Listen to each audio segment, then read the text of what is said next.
아니 급하면 그럴 수도 있지. 왜 우리의 길을 죽이고 그래요? 뭐라고? 정말 더러워 죽겠네. 프랑스를 여행하는 여러분, 똑똑히 잘 보고 다니세요. 사진 찍느라 나처럼 당하지 말고. 프랑스 정부는 일 안 하냐? 정말 너무하네. 더러워서 관광을 할 수가 없어. 안녕하세요. 저는 끌로에라고 해요. 저는 툴루즈 대학교에서 수의학을 전공했어요. 저는 프랑스 국가기관에서 도시동물연구원으로 일하고 있어요.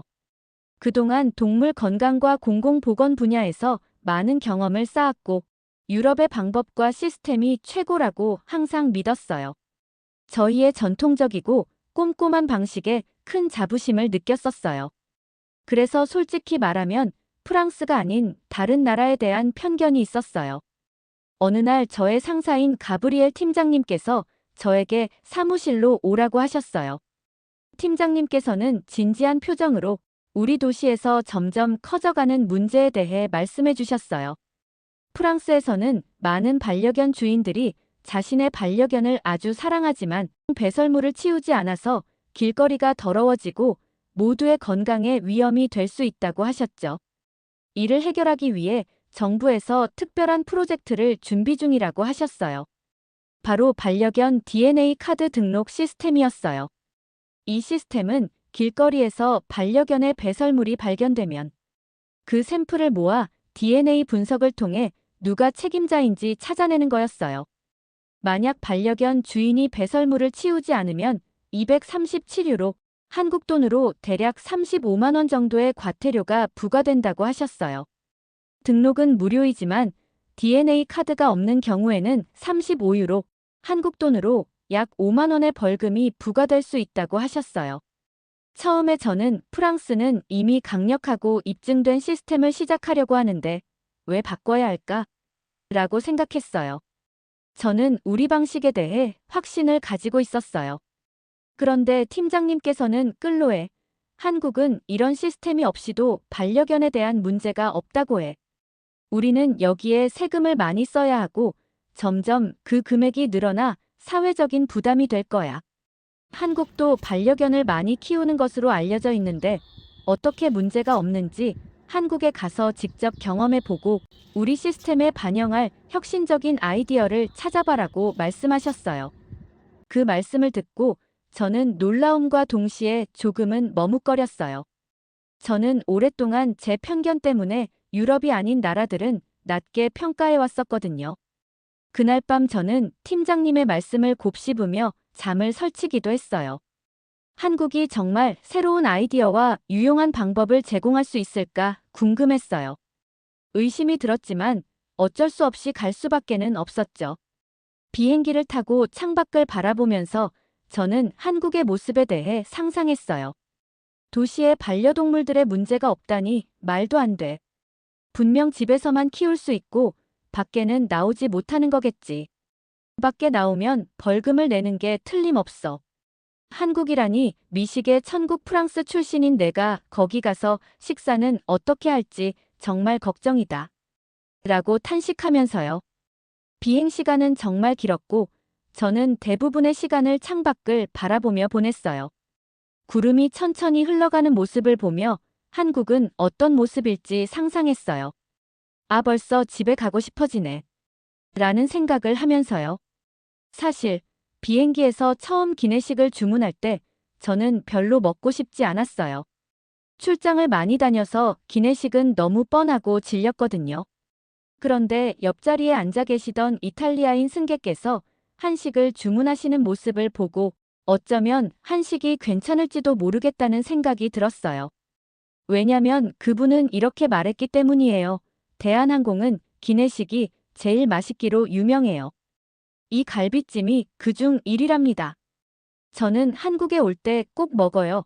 전에 제 옆자리 승객이 추천해줘서 처음 먹어봤지요. 어찌나 설명을 잘하는지 마치 기내식 홍보팀에서 나온 것 같았어요. 그래서 저도 용기를 내어 한식을 주문해 보았어요. 기내식으로 나온 한식은 따뜻하고 정갈하게 차려져 있었어요.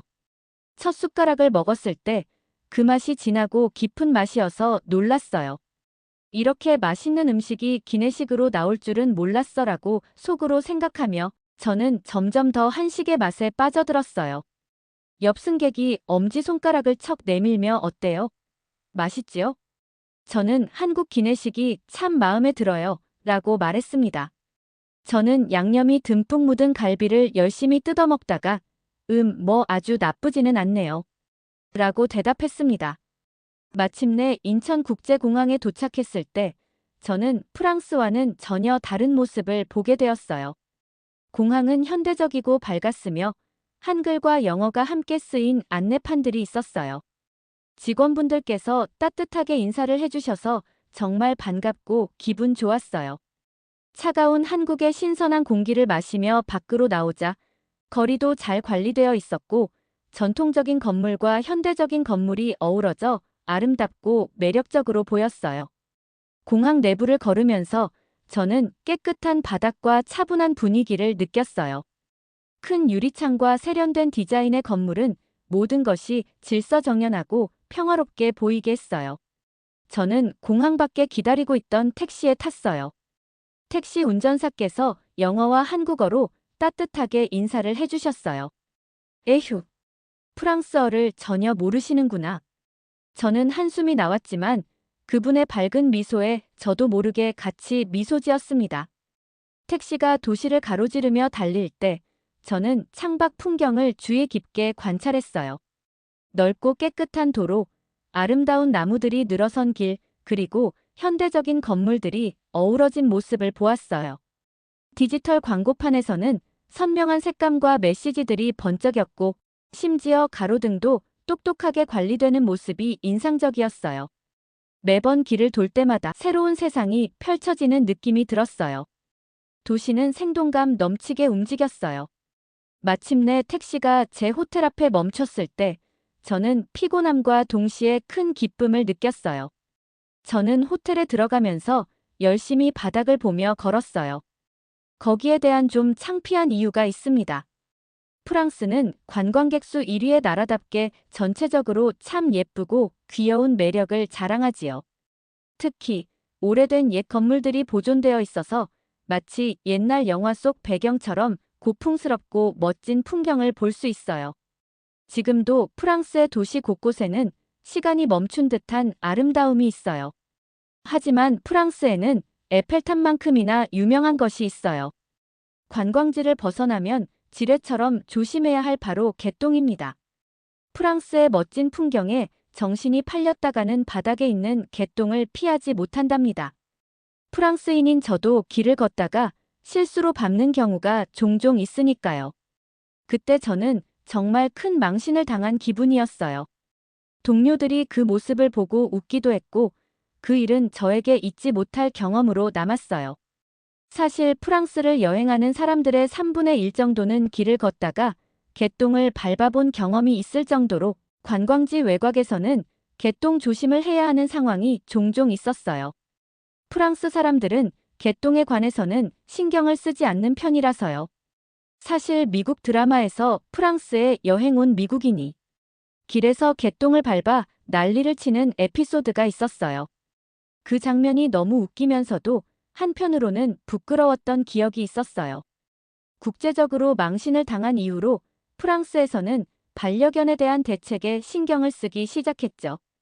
그래서 저는 한국에 도착하면 길에 개똥이 있을까봐 걱정도 좀 했었어요. 그런데 길이 정말 깨끗하더라고요. 저는 잠시 살펴보았는데 어찌나 깨끗하던지 발밑을 제 신발 밑창이 반짝반짝 빛나고 있었어요. 그 순간 이게 무슨 일이람 하고 감탄을 금치 못했어요. 곧 택시를 잡은 저는 창밖을 보면서 한국이 왜 이렇게 깨끗한지 궁금해졌어요. 그런데 조금 이상한 냄새가 풍기기 시작했어요. 이 냄새는 뭐지? 이거 마치 그거 같은데 으악 하면서 코를 찡그렸는데 운전사님께서 친절하게 설명해 주셨어요. 지금 지나가는 이 지역은 은행나무를 가로수로 많이 쓰거든요. 암나무인 경우에는 은행 열매가 주렁주렁 떨어지지만 청소부들이 바로바로 잎과 열매를 치워주셔서 문제가 없어요. 라고 하셨어요. 그 냄새는 사실 다른 냄새가 아니라 은행나무 열매에서 나는 독특한 향기였어요. 청소부분들께서 신속하게 떨어진 은행잎과 열매를 치우는 모습을 보니 정말 깔끔하게 관리되고 있더라고요. 저는 그 모습을 보면서 와, 한국은 진짜 꼼꼼하구나 하고 감탄을 금치 못했어요. 한국은 비록 가을철이라 은행나무 열매가 많이 떨어지긴 하지만 청소부분들이 바로바로 처리해 주시니까 신발 바닥이 깨끗하게 유지되더라고요. 저는 이렇게 깨끗하면 힘들게 고개를 숙여서 길을 볼 필요도 없이 걷기 편하겠네라고 속으로 생각했어요. 그 후 저는 한참 동안 거리를 걸으면서 직접 확인해 보았어요. 저는 아무 걱정 없이 거리를 걸었고 한 번도 신발 밑창에 이물질이 묻은 적이 없었어요. 거리는 쓰레기 하나 없이 깨끗했습니다. 제 발걸음은 가볍고 편안했어요. 길바닥을 신경 쓰지 않아도 되니까 오히려 주변 풍경에 더 집중할 수 있었어요. 고풍스러운 건물들과 함께 현대적인 상점들이 어우러진 거리를 걸으면서 한국의 깔끔하고 체계적인 도시 관리에 감탄했어요. 청소부분들께서 자신의 일에 자부심을 가지고 꼼꼼하게 일하시는 모습을 보면서 그분들의 노력이 바로 저에게 깊은 인상을 남겼어요. 저는 한국은 정말 대단하구나. 우리 프랑스에서는 좀처럼 이런 꼼꼼함을 보기가 어려운데라고 생각했어요. 저는 한국에서 배울 것이 없을 거라는 제 편견이 얼마나 잘못되었는지를 다시 한번 깨닫게 되었어요. 청소부분들의 신속한 작업 덕분에 제 신발은 언제나 깨끗했고 저는 걱정 없이 편안하게 거리를 걸을 수 있었어요. 저는 전화로 친구에게 한국에 잘 도착했다며 은행 이야기를 하게 되었어요. 한국에 오면 길에 개똥 걱정은 하지 마. 가을이라 은행나무 열매 냄새가 나는 곳도 있지만 그거 다 청소부분들이 척척 치워주니까 걱정 없어. 라고 웃으면서 말했어요. 저는 다시 한번 한국의 철저한 도시 관리에 대해 감탄했답니다. 한국에 도착한 다음 날, 저는 현지 연구센터에서 처음으로 한국 동료분들을 만났어요. 센터 건물은 아주 현대적이고 넓었어요.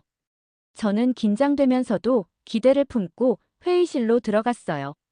그곳에서 여러 명의 한국 연구원분들과 만나게 되었는데 모두가 밝은 미소로 저를 반겨주셨어요. 질문에 답해주시고 때로는 저와 함께 실험 장비를 다루며 구체적인 방법들을 직접 보여주셨어요. 그 모습들을 보면서 저는 한국의 기술력과 공동체 정신에 깊은 감명을 받았어요. 어느 날 오후, 저희 팀은 실제 현장에서 데이터를 수집하는 작업에 참여하게 되었어요. 바깥 공기를 마시며 센서가 설치된 거리를 직접 걸어 다녔어요. 그때 저는 처음으로 한국의 첨단 기술과 체계적인 운영 시스템이 어떻게 현실에서 작동하는지 체험하게 되었어요. 스마트 센서가 반응하는 모습을 직접 보니 제 마음속의 의심이 점차 사라지고 진심으로 한국의 시스템을 이해하게 되었어요. 어느 날 김 선생님께서 저를 스마트 시티 센터로 데리고 가셨어요. 그곳에서 저는 도시 곳곳에 설치된 센서들이 보내는 실시간 데이터를 보여주는 큰 화면들을 보게 되었어요. 이 센서들은 아주 조금의 오염물도 감지해서 바로 청소팀에게 알림을 보내준다고 하셨어요. 저는 그 시스템이 얼마나 빠르고 효율적으로 작동하는지 보고 크게 감탄했어요. 또한 연구소에서 주최하신 지역 주민 워크숍에도 참석했어요. 그곳에서는 어린이부터 어른까지 모든 연령층이 모여 자신의 동네를 깨끗하게 유지하는 방법을 배웠어요. 그리고 한 가지 정말 인상 깊은 점을 발견했어요.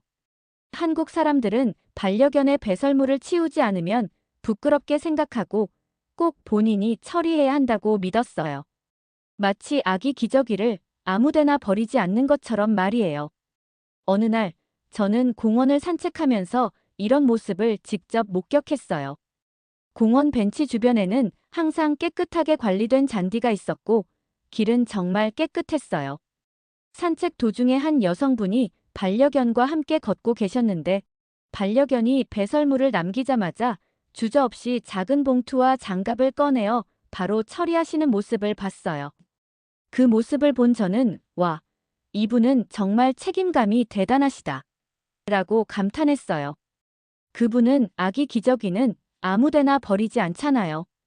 반려견 배설물도 마찬가지로 본인이 꼭 치워야 해요. 내 아이라고 생각하면 뒤처리도 잘 해야죠. 그 말을 듣고 저도 고개를 끄덕이며 한국 사람들의 깔끔함과 공중도덕에 대해 다시 한번 생각하게 되었어요. 이런 문화 덕분에 한국의 거리와 공원은 언제나 깨끗하게 유지되고 사람들이 서로를 배려하는 마음이 곳곳에 묻어나고 있었어요. 저는 이 경험을 통해 한국의 반려인들이 단순히 법적인 이유뿐만 아니라 개인의 도덕적 책임감과 타인에 대한 배려심으로 인해 반려견의 배설물을 반드시 처리한다는 사실을 알게 되었어요. 결국 저는 한국에서 살면서 이런 작은 일들이 모여 도시 전체의 분위기를 깨끗하고 쾌적하게 만든다는 것을 깨달았어요.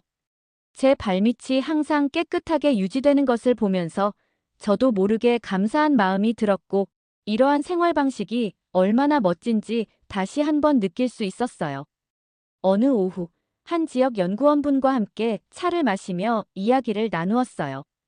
저는 그분께 왜 은행나무를 다 뽑지 않는지 궁금해요. 낙엽이 생기지 않는 나무를 심으면 될 텐데 은행잎이나 은행 때문에 청소 부분들이 너무 힘들 것 같고 비용도 많이 들 것 같아요. 라고 여쭤보았어요. 그 연구원분께서는 따뜻하게 웃으시며 맞아요. 옛날에는 은행나무를 많이 심은 지역은 가을이면 은행 열매, 악취로 인한 민원이 쏟아졌어요. 그 해결 방법으로 선제적으로 열매를 채취해 수거하거나 은행나무의 그물망을 설치해 밑으로 떨어지지 못하게 했죠. 심지어는 열매를 맺는 암나무를 수나무로 교체하기도 했어요. 은행나무를 수나무로만 교체하면 환경 파괴나 생태계 교란과 같은 우려를 제기하는 사람도 있죠. 하지만 은행나무는 벌이나 나비의 도움 없이 수정할 수 있어서 수나무만 배치해도 생태계에 큰 영향이 없다고 합니다. 가을이 되면 서울시는 자치구에 은행나무 열매 처리 방법 지침을 내리고 자치구는 기동반을 편성해 민원에 대응하며 은행 열매를 수거하고 있답니다. 하루에도 여러 번씩 치우죠. 왜 악취가 심한 은행나무를 가로수로 심느냐고요? 서울시의 경우 전체 가로수의 35%가 은행나무이고요. 그중 25%가 열매를 맺는 암나무예요. 은행나무가 가로수로 많이 쓰이는 이유는 악취라는 단점을 극복할 만한 장점이 있기 때문이죠. 우선 은행나무는 껍질이 두껍고 코르크질이 많아 화재에 강해요. 불이 잘 붙지 않는 은행나무는 화재가 다른 지역으로 퍼지는 것을 막는 방화수의 역할을 맡습니다. 고생대 페름기부터 자생해와서 살아있는 화석으로 불리는 은행나무는 생존력이 강하지요. 공기 정화 능력이 좋고 병충해에도 강해요. 그래서 도로변에 심으면 자동차 배기가스를 흡수해 정화할 수 있는 데다 병충해에도 잘 걸리지 않아 관리하기 편리한 나무이기도 하답니다. 사실 무엇보다 은행나무는 나무 그 자체가 멋있는데 가을이면 노랗게 물들기까지 해서 경관적으로 아름답습니다. 이게 도시의 가로수로 많이 심는 이유예요. 저는 플라타너스는 어때요? 병충해에 강하고 그늘도 많이 생기잖아요. 라고 물었습니다. 연구원께서는 맞아요. 플라타너스도 한때 가로수로 인기가 높았죠. 하지만 나뭇잎이 넓어 건물 창문과 간판을 가린다던가 가을이면 낙엽이 많이 떨어진다는 민원이 많았어요.